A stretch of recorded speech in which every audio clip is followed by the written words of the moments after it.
हमारे साथ धोखा किया जा रहा है। मैंने हुड़का जाम का आवेदन दिया है। अच्छा, एकदम बैरिकेड तोड़ के कहाँ जा रहे थे आप लोग? संसद भवन जा रहे थे। तो आप जाएंगे कि नहीं जाएंगे? एकदम जाएंगे, अभी बहुत कुछ बाकी है। आत्मदाह तक जाएंगे, बलिदानी तक जाएंगे।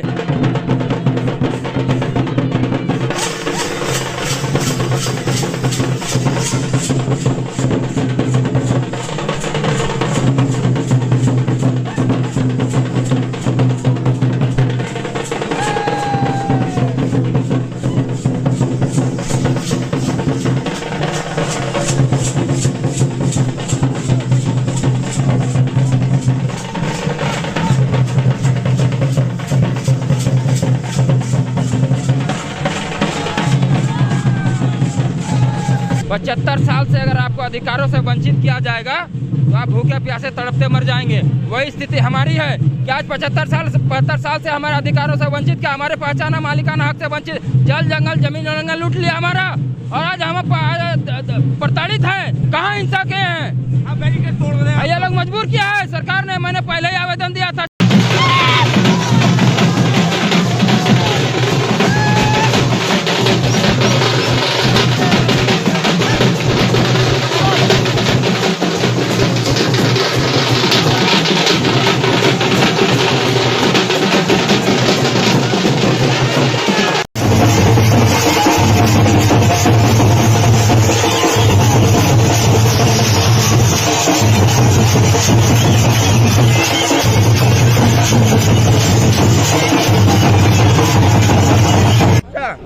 तो आगे का कदम क्या होगा? क्या आप लोगों की मांग है कि नहीं पूरी होगी तो यहीं बैठेंगे रात भर क्या?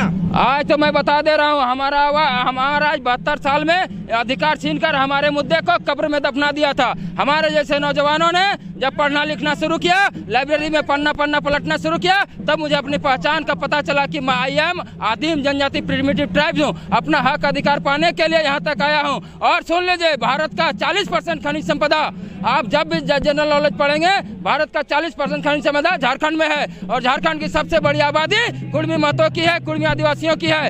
और भारत को विकास में प्रगति देने के लिए और जो है रोशन करने के लिए आज हमारे समाज ने जल जंगल जमीन दिया है, और आज हम ही को अधिकार से वंचित कर दिया गया। ये कहाँ का न्याय है? ये कैसा लोकतंत्र है जो हमें अधिकारों से वंचित कर रहा है? क्या हम भारत के नागरिक नहीं? क्या हमारा समाज भारत का हिस्सा नहीं?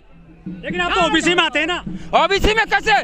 जिसका पूर्वज आदिवासी हो वो ओबीसी कैसे हो सकता है? ये सरासर अन्याय है। हमारे साथ धोखा किया जा रहा है। 72 साल से कहाँ थे आप? 72 साल से हमारे पूर्वजों ने उस हिसाब से नहीं लड़ सका, लेकिन अब हम जागरूक हो गए हैं। गांव समाज से आंदोलन को जो कब्र में दफन हो गया था वहां से उठाते हुए जो जिला मुख्यालय से, कमिश्नरी मुख्यालय से, राज्य की राजधानी से लेकर देश की राजधानी तक आंदोलन कर लाए हो। आपको पता होना चाहिए कि हर सेशन में, चाहे लोकसभा, राज्यसभा, विधानसभा का हो, हमारा इस मुद्दा सदन में उठता है। मामला को सड़क से सदन तक लाने में सफलता प्राप्त की है। अर्जुन मुंडा आपके क्षेत्र से आते हैं। अर्जुन मुंडा खुद आदिवासी नहीं है।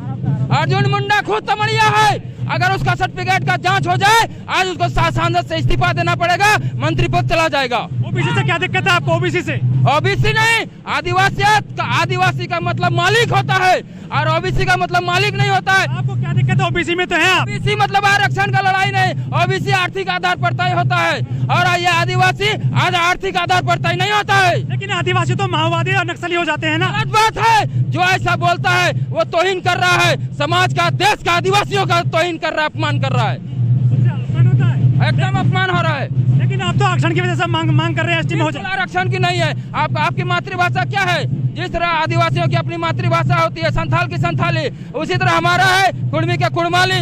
क्योंकि हम अपने ये आरक्षण की लड़ाई नहीं है, ये अपने अस्तित्व, जल जंगल जमीन, अपना भाषा सभ्यता संपत्ति, अपना धर्म, अपना देवाभूता, अपना कल्चर बचाने का लड़ाई है। आप कल्चर की बात कर रहे हैं, लेकिन आप तो जींस में हैं, जैकेट में हैं। आदिवासी ऐसे नहीं होते। तो मेरा कहना है कि शिबू सोरेन जींस नहीं पहनता है, हेमंत सोरेन जींस नहीं पहनता है, अर्जुन मुंडा जींस नहीं पहनता है। अगर मैंने पहन लिया तो आज कपड़े से आदिवासियत नहीं जाती है। कपड़े पहनने से आदिवासियत या अमीर होने से आदिवासियत नहीं जानते। आदिवासियत एक मालिकाना हक है, एक पहचान है। लेकिन लेकिन जो मोदी सरकार नारा देती है सबका साथ सबका विकास, आपके यहाँ एजुकेशन नहीं गई क्या?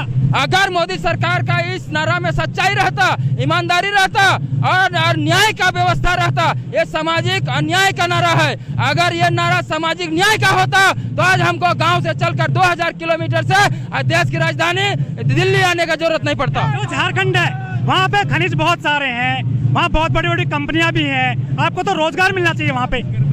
आपको पता होना जितनी मल्टीनेशनल कंपनियां हैं उसके नीति निर्धारण में स्थानीय लोग नहीं होता है, उसके नीति निर्धारण में स्थानीय लोग नहीं होता है। मैं बार बार कह रहा हूं, भारत का 40% खनिज संपदा कुर्मी महतो समाज के जमीन में है, जो कि पूरा भारत विकास का रोशन है। और हमें ही तिरस्कृत किया जा रहा है, हमें ही पैरों तले कुचला जा रहा है, ये नहीं होने देंगे। और अगर शहादत देना पड़े, बलिदान देना पड़े, गोली खाना पड़े, हर वो चीज करेंगे।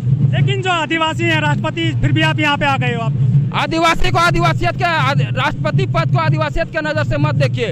क्या वो सबके राष्ट्रपति हैं, सिर्फ आदिवासियों के नहीं है? यही तो गलत है। क्या जवाहरलाल नेहरू को पहले कहा कि ब्राह्मणों का प्रधानमंत्री है? कहा आपने? नहीं कहा। फिर इसको क्यों कहते हैं कि आदिवासी राष्ट्रपति? अब देश का राष्ट्रपति है। लेकिन बात तो की जाती है ना बीजेपी के द्वारा। ये गलत बात है। हम इस सेंटेंस का, इस जो है सिद्धांत का हम विरोध करते हैं। वो पूरे देश की राष्ट्रपति, सिर्फ आदिवासियों की नहीं है। हाँ, बड़ी बड़ी कंपनियां हैं, टाटा की, बिजली के बड़े बड़े केंद्र हैं। हमें आदिवासी से हटाने में टाटा कंपनी का सबसे ज्यादा हाथ है, क्योंकि 1907 में टाटा कंपनी झारखंड में आई है। 1907 का भारत सरकार का गजट उल्टा कर देख लीजिए, कुर्मी समाज आदिवासी में है। लेकिन इतना बड़ा वहाँ धनी है आपकी जमीन, फिर भी आप इतने गरीब क्यों रह गए? मुझे मालिकाना हक से वंचित करके हमारे जल, जंगल, जमीन, हमारे अधिकारों को लूटा गया है। हमें जो है बर्बाद किया गया है, पैरों तले कुचला गया है। मोदी जी कहते हैं कि हम पूरे देश का विकास एक साथ कर रहे हैं, किसी के साथ भेदभाव नहीं कर रहे।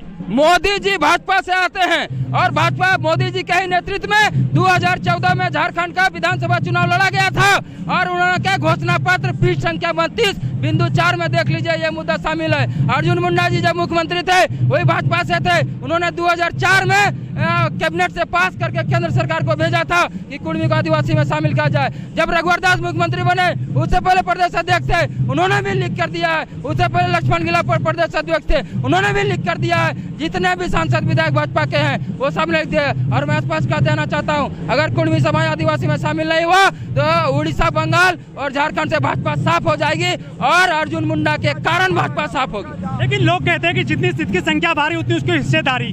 आप करीब 25% है झारखंड में, फिर भी आप यहाँ दिल्ली में आना पड़ा आपको। हमें विवश किया गया सरकार।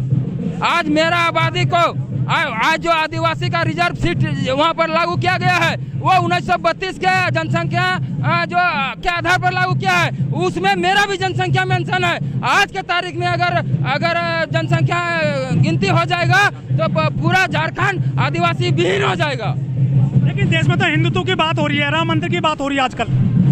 आपको पता होना चाहिए, झारखंड की सरकार ने, रघुवर सरकार ने अब हिंदुत्व की बात करते हैं, आदिवासी हिंदू नहीं होता है। और क्यों? क्योंकि भाजपा सरकार ने ये हमारे विरोध में लिखा कि कुर्मी लोग हिंदू मंदिर में जाके मूर्ति पूजा करता है तो आदिवासी कैसे? इसका मतलब है सैद्धांतिक रूप से, वैचारिक रूप से हिंदू आदिवासी नहीं है। खुद भाजपा सरकार ने यह नोटिंग किया है। लेकिन विकास तो हो रहा है ना आपके क्षेत्र में? अब बिल्कुल नहीं हो रहा है, गलत बात है। सिर्फ लूट हो रहा है। आज उसी लूट का परिणाम है कि हमें विवश किया गया कि आज 2000 किलोमीटर से देश की राजधानी दिल्ली आना पड़ा अपना हक अधिकार के लिए। आपकी बातें मानी जाएंगी, क्या लग रहा है? मानना पड़ेगा, क्योंकि हमारे जमीन से ही कोयला, हीरा, सोना, चांदी, यूरेनियम सब निकल रहा है। टाटा टिस्को टेल्को हमारे जमीन में है, ईसीएल, बीसीएल, टीसीएल हमारे जमीन में है। जिस दिन 8 से नाकेबंदी कर दे पूरा देश अंधेरा में डूब जाएगा, प्यासा मर जाएगा। 13 महीने आंदोलन किया था, किसानों ने 700 किसानों की मौत हुई थी जब सरकार मानी थी। तो मानना पड़ा ना सरकार को। आज सरकार झुकी ना, मैं झुका, हम लोग समाज झुका कर रहेगा सरकार को हर हाल में।